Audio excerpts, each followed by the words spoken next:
വാട്ടുകപ്പ വെള്ളത്തിൽ കുതിർത്ത് വെച്ചതാണ്. ഇന്നലെ കുതിർത്തത് നന്നായി കഴുകിയെടുത്ത് ഒരു പ്രാവശ്യം നല്ലപോലെ വെള്ളം തിളപ്പിച്ച് ഊറ്റിയെടുക്കുന്നുണ്ട്.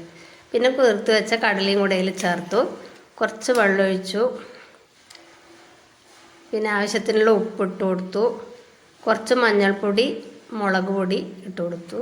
എരിവൊക്കെ എത്രയും വേണ്ടതെന്ന് വെച്ചാൽ കണക്കായിട്ട് എരിവൊക്കെ ഉണ്ടാകുമ്പോൾ നല്ലൊരു ടേസ്റ്റാണ്. പിന്നെ കുക്കറിൽ വെച്ചൊരു 4 വിസിൽ വരെ വേവിക്കുന്നുണ്ട്. കടലേൻ്റെ വേവും പിന്നെ ഈ വാട്ടുകപ്പ കുറച്ച് വേവ് അധികമുള്ളിയാണ്.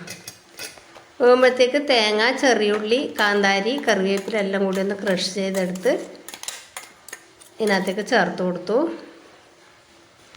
കാന്താരിൻ്റെ ഒക്കെ ടേസ്റ്റ് നന്നായി ഉടച്ചു കൊടുക്കാം.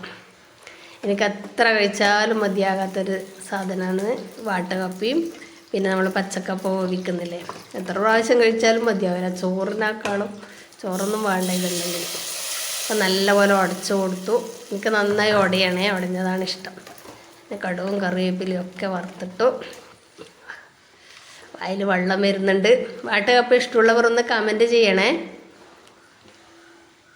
എന്താ അതിൻ്റെ ഒരു ടേസ്റ്റ് ഒക്കെ കഴിച്ചു നോക്കാലോ.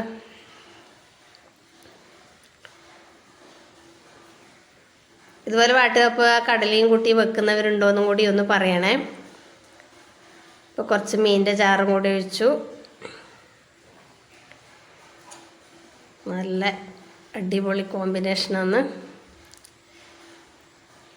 Thank you.